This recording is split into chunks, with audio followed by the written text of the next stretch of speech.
Morocco, Morocco, Morocco, Morocco. Anywho, yeah, as in the title, we're going to check out geography now. Morocco.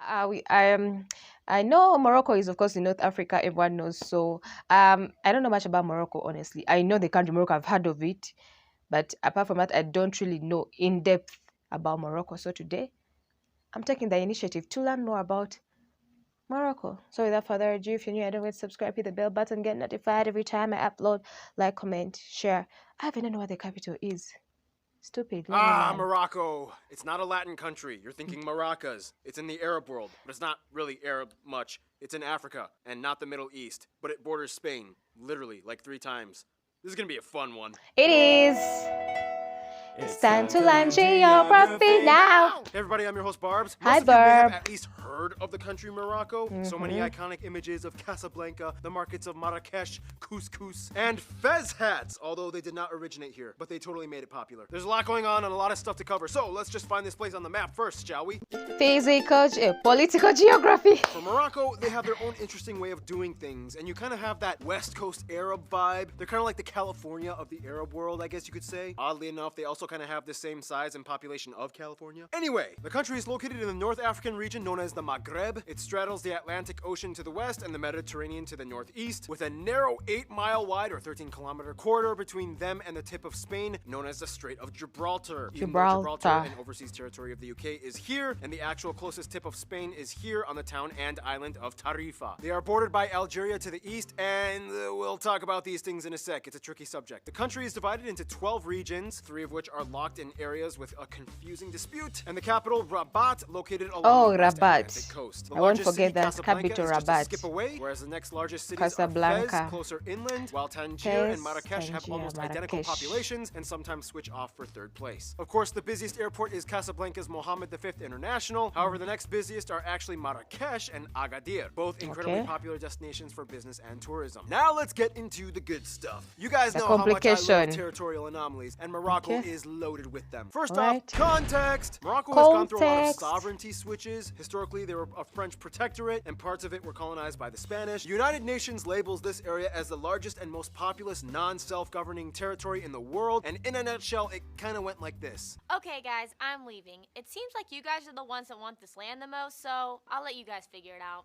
Sweet. See ya. It's mine. It's mine. No, it's mine. What are you talking about? No, dude, it's mine. It's mine! Basically, there was a war between all 3 sides. Mauritania eventually stepped down, but Morocco kept going. And to this day, about 80% of the land, starting at around the 27th parallel, including almost the entire coast and most of the resources, with a sizable offshore oil deposit, is de facto run by Morocco. Out of the 500,000 residents in this area, only about a 5th live in the Polisario claimed areas, and about 40% alone live in the Moroccan-run city of Laayoune, or El Ayoun. If you move inland, though, you reach the Sand Berm, a militarized wall in the middle of the sands that separates the SADR separatists from the rest of Morocco. Here you reach the last and probably most intense I didn't know even about that. Gergera, which sits right on the berm wall. And from there, the map literally says no man's land until you reach the very tip of the Nouadhibou Peninsula that we talked about in the Mauritania episode, and it has an abandoned town called La Guera at the very tip. This is technically the only coastal land that the Polisario Front has in their territorial claim. However, they don't really use it much because most of their imports come in from Mauritania or Algeria. Their headquarters is located in the town of Tindouf. Plus, you know, Morocco is kind of keeping a very close eye on making sure that they don't try anything funny with access to the ocean. If you want to visit Western Sahara, though, you can pretty much only enter from Morocco, and even then, it might get closed off during times of tension. Whereas entrance to the Polisario Front claimed territory is almost impossible to any outsiders. To this day, about 40 countries have diplomatic relations with the SADR. No nation fully recognizes Morocco's full sovereignty over the entire area. However, many do support the idea of Morocco annexing the area as an autonomous self-governing region under the Kingdom of Morocco. And if that wasn't enough, say hello to Spain's little friends. If you go up north on the Mediterranean, you'll find the Plazas de Soberanía. These are like the last and final remnants of the Spanish Empire in northern Africa scattered along the coast. According to international law, the legality of these areas fall under Spain, according to international law, to defend the claim that the modern state of Morocco was founded after these areas were already constitutionally part of Spain, even though Morocco was like, that's mine.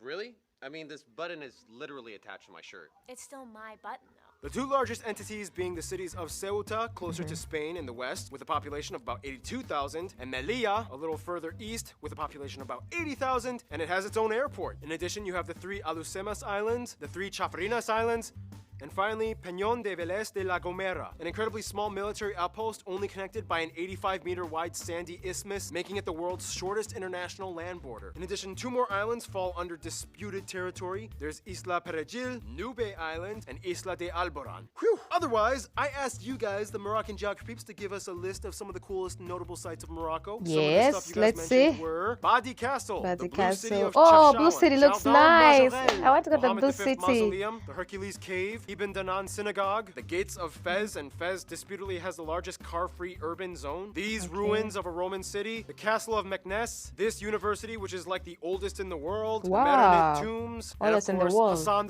II Mosque in Casablanca, the 7th largest mosque in the world, and it has the highest minaret in the world. And speaking of things that have height, Morocco has some amazing mountains, which brings us to... Physical geography. Now, Physical people tend to think that northern Africa is all sand, but when you head west, they have more rocks in Morocco. Man, I haven't done a slap Morocco. gig in a long time. Thank you, Hannah. First of all, the country lies right on the boundary where the African plate meets the Eurasian plate, with the Atlas thrust fault lines cutting through the country just at the very northern tip at the Rift Mountains. This also creates the other 3 mountain chains, the Middle Atlas, the Anti-Atlas, and the High Atlas, where the tallest peak and tallest in North Africa can be found, Toubkal. Also, you can find the largest lake, the Bin El Ouidan Reservoir, and the source of the longest river, the Dra River, which flows all the way into the Atlantic. If you include Western Sahara down south, you get more dry and empty vast desert land with a decent mineral deposit used for mining. Basically, the coastal areas north of the mountains where the majority of the population lives are of course flatter and arable with more lush vegetation. Sometimes it even snows in the high altitudes. Morocco even has the largest ski resort in Africa, whereas everything south of that is pretty much dry, rocky, and hot. Alright, and that's that. Now it's time for my triple shot of espresso break like usual, which means Noah comes in. Did somebody say Noah? Now, despite the arid terrain, Morocco actually has quite a comfortable set of natural resources. I can About see that 80% of the land green. is arable, and about 12% of the country is forested. The country also has a wide range of biodiversity. Many are endemic, like gazelles, boars, and fennec Boars, foxes, over fennec 90 foxes. species of reptiles, and Don't like macaque reptiles. monkeys. And yes, you may have seen the pictures of those tree-climbing goats. Yep, they do exist. They are found here as well, mostly in the town of Cameron. Unfortunately, due to illegal animal trade and human intervention, much of the species are disappearing, and some, like the too national bad. symbol of Morocco, the Barbary Barbary lion, have lion. gone extinct in the area. The last one was seen in 1922. It looks Otherwise, like, Morocco was the 5th largest economy in Africa by GDP Scar per from person. Lion King. Service industry jobs, mostly in mining, take the largest chunk of the workforce. I mean, they do hold about 75% of the world's known phosphorus mines. Nonetheless, they are still a heavily agrarian dependent nation, as the sector employs about 40% of the populace. It is said that Morocco has the largest fish market in Africa, taking about 3% of their entire GDP, and they are the largest exporter of sardines in the world. Finally, little interesting Sardines. side note, even though it's illegal to smoke it, they are the top exporter of legally grown cannabis in the world, sold in the form of hashish. On average, they produce about 70% of Europe's imports. Speaking Ooh. of resources, food. Some top dishes, Food. you guys, the Moroccan geography peeps Okay. mentioned include things like anything cooked in a tangine pot, rafista, harira soup, pastilla, sefa, ruzia, mashui, and of course the national dish of couscous. Everyone knows this one. And sweets like these amazing things. Okay. And finally, you cannot go around Morocco without stumbling upon their favorite drink, mint tea. Mint Oh, tea. and Morocco is pretty Yes, much the only mint country that tea. I know produces about and mint exports tea. I argan watched oil. that It is video. used in a variety Then of ways, Moroccans are sometimes like, in food, sometimes in mint cosmetics tea. or hair products. It's pretty much the only thing that controls my hair. And speaking of things with hair, people, let's get to it, shall we? Demographics. That was a good transition, wasn't it? People, because people have hair. Yeah. Yeah, I get it. I mean, you wrote it. Yeah. So, And you said it good. In the Arab world, Morocco is kind of seen as like the strange cousin that got brought into the family by marriage. Most Moroccans probably wouldn't even identify as Arab. Let's explain. First of all, the country has about 36 million people. Oh, and has that's the less largest than my native country. Berber Amazigh community in all of Africa. It's hard to get exact estimates, but the censuses say that somewhere around 41 to 80% of the entire population has Berber Amazigh ancestry, whether it be full full or partial, whereas 90% are non-Berber identifying Arabs. The remaining 1% are made up of other groups, mostly French and Spanish, as well as West African immigrants. They use the Moroccan dirham as their currency. They use Dirham. C and E plug outlets, and they drive on the right side of the road. And on that note, what is Berber/Amazigh? Now, we've talked about this in quite a few other videos before, but basically, in a nutshell, they are the native indigenous semi-nomadic peoples that have inhabited various regions of North Africa prior to Arab conquests. They have a completely different story and background from Arabs. They have their own traditions, customs, art, clothing, and language. Today, Berber/Amazigh is an official language alongside Arabic in both Morocco and Algeria, and it can be written in both the Latin and Neo-Tefina script, which looks awesome. It looks like dancing people, and you can find it on street signs and billboards all over. That being said, most metropolitan Moroccans are trilingual, growing up with both languages and a European one as a third, mostly French. They were a French protectorate at one point. Keith, if I asked you to ask all the Arabs around the world which country they probably think has the weirdest dialect, which one do you think they'd say? Well, considering I think this is the Moroccan episode we're on, right? Obviously. Yep. Moroccan. Yeah, I mean, you just need more screen time because the subscribers love you. All right, well, I'm going to go awkwardly dance in the back, so I will... I don't see why not. Moroccans speak Arabic with a distinct dialect known as Darija, very hard to understand from a standard speaker, and some say it could even be classified as its own language. Much of it is influenced off of Berber/Amazigh. For example, here's one of our subscribers from Morocco explaining. So, hello, I am Ali from Tangier, Morocco, and I'm going to tell you the difference between Arabic and Moroccan dialect. Like, I am going to that place near the market. In Arabic it will be like سأذهب لذلك المكان بجوار المحل. But in Moroccan dialect it is something just like it's so different. On another note, Morocco is also a monarchy, a kingdom ruled under Mohammed VI, claiming to be a direct descendant of the Islamic prophet Muhammad. He belongs to the Alawite dynasty, the second oldest ruling dynasty in the world after Japan's Yamato imperial family. The country's state religion is Islam. The vast majority, about 99%, identify as adhering to the faith, mostly in the Sunni branch, and the remainder are mostly Christians and a small Jewish community. Speaking of which, Morocco used to have the largest Jewish population in the Arab world, some estimates claiming to be up to 350,000. After war times of the 20th century, though, nearly all of them either fled or were expelled, most heading to Israel, and today Moroccan Jews make up the second largest Jewish ethnic subgroup in Israel, and today less than 3,000 remain in Morocco. Culturally speaking, Moroccans have a very vibrant background, most of which being Berber-Amazigh influenced. Keep in mind though, there are many different types of Berber-Amazigh peoples and tribes. Some are light-skinned, some are dark-skinned, some have different customs, but overall there are some universal traits that they all kind of share. You know what, Hannah? Come on in, just take this one. You know, why not?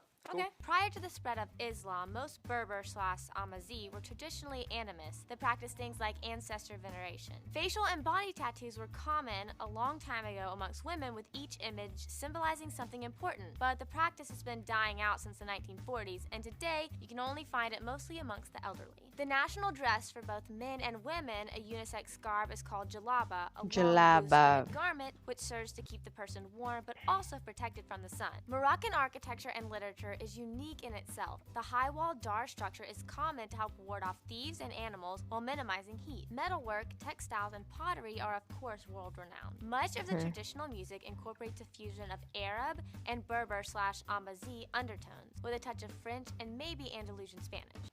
Jeez, this list is getting pretty long. Ken, what else do we have to cover? Let's see. Friend There's the zone. fortune teller thing, the hammam baths house, the Rif Independence thing, the weird dentist where you could find in the marketplace. We don't have time. Let's just save it for Fan Friday. Thank you, Hannah. I'll do the history part now. For Morocco's history, in the quickest way I can condense it: the state of Carthage, independent Berber kingdoms, Roman Empire, Muslim conquests, Berber revolt, first Moroccan state under this dynasty. These dynasties come in, which are responsible for Muslim Spain. Reconquista occurs. These dynasties. Finally, the Alawite dynasty, which is the current one. First Moroccan crisis, the Treaty of Fez, independence, Green March, Arab Spring, and here we are today. I asked you guys, the Moroccan geography peeps, for a list of some famous Moroccans, whether they are partial or fully Moroccan. Some people you mentioned were historical figures like Ibn Rushd or Averroes, Ibn Tashfin, Ibn Battuta, Princess Dia, Tariq Ibn Ziyad. Contemporaries like Samira Said, Saad Lamjared, Badr Hari, Marian Shadid, Mehdi Banatia, Otman Benjaloun, Gad Elemale, Red One, French Montana, Edith Piaf.